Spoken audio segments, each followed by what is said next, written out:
Okay, I'm here with Jonathan Brass, Property Week's global correspondent, to talk about Jones Lang LaSalle's purchase of US tenant rep firm Staubach. Jonathan, you've been following this one for us. Can you tell us just how significant is this deal? I would say it's very significant. It's definitely the largest purchase by a property services firm since the credit crunch, and actually is the second largest purchase by transactional volume of all time, behind CB Richard Ellis's 2.2 billion acquisition of Trammell Crow in October 2006. So a very big one indeed. And in your view, is it a good move for JLL spending $600 million buying a rival firm at a time of market uncertainty?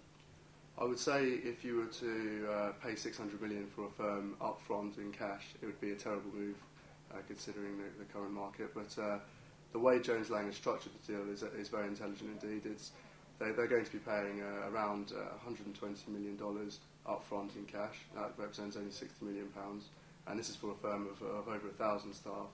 And then they pay another $100 million in shares, with the remainder to be paid out over 5 years, which is a very clever thing to do because it ties in the Staubach's real stars for that period of time, and incentivises them to do a really good job. So yeah, I think it was structured well.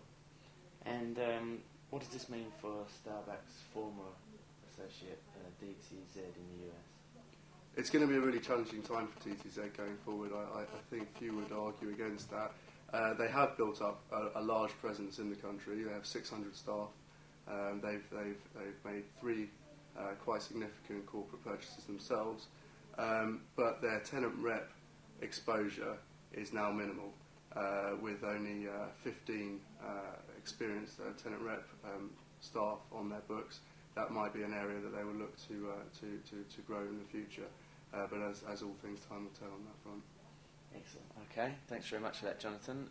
Remember, you can follow this and all the other big stories in Property Week and on propertyweek.com. Thanks, Jonathan. That's fine.